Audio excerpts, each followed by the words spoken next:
This question is from Patty. I'm stuck with a couple I'm working with. They're having particular difficulties in knowing what to do when their needs are in conflict. So one partner wants touch and reassurance and the other partner wants space. Mm-hmm. How do you reflect that and hold that with an attachment frame without pathologizing one or the other? Yeah.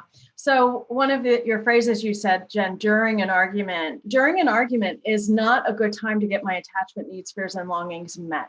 That's going to be hard at best and perhaps usually probably impossible. Yeah. And so I think I would be encouraging this couple, they're going to their needs too quickly. They have to move themselves from secondary emotion to primary and stay there. And then the mission is to get practice and build the muscle memory and sharing primary emotion. I feel sad, I feel alone, I feel vulnerable.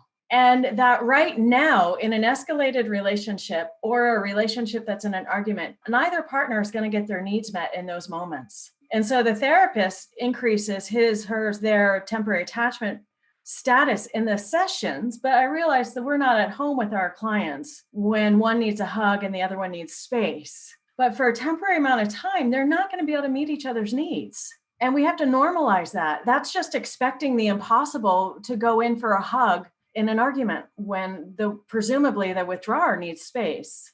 And so just for a temporary amount of time, we have to turn towards others to get our needs met. Not necessarily a hug, but to realize, okay, my partner can't be there for me right now for understandable reasons. I get it. It hurts. Yeah. Things, but I get it. Right. And so temporarily, I'm going to call a good friend and know that I, as an adult human, I can tolerate my needs not getting met for some temporary amount of time. Yeah, you're saying so many important things here, Catherine. I just want to reflect it. Your first point is that when a couple is in conflict, is not the time to get their needs met. Right.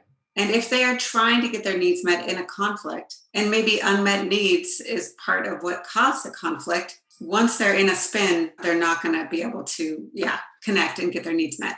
Right. So maybe you need to slow down as a clinician right there and help each person sort of experience what it is that causes them to have that need for space or touch.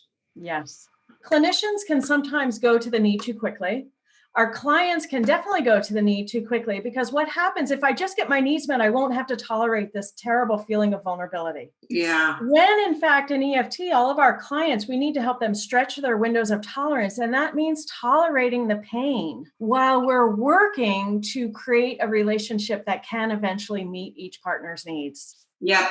So I think Phyllis just asked in the chat, she said, it's a big job to help each person to tolerate their distress during those moments. And can I just say, yes. Yeah, that is the work of stage 1. Yes. Before we get to stage 2, but as we get to de-escalation, is like, I have to stay with my own inner world. And I hopefully have support. I have a clinician, I have a couple therapists, maybe I have an individual therapist. I have safe others who I can load share with. But I actually have to befriend my inner world when I'm at my most vulnerable, and that's hard. Yes. And the clinician breaks the isolation of that moment so that they are not tolerating the suffering alone, but tolerating it with the clinician, stage 1. And that helps them to grow their capacity, their window. Yes. That makes sense. Okay. We're making more and more space for each partner's humanity, even though each partner doesn't want their humanity to take up more space. They just want the reassurance that we're okay. Right. Just want the hug, just want the space, whatever it might be. It's interesting, right? It's like they, on an emotional level, and I'm a pursuer, so I can relate to this. They want to jump over that chasm of pain to get to the need so that chasm of pain just evaporates and disappears. And that, of course, is the solution. Right.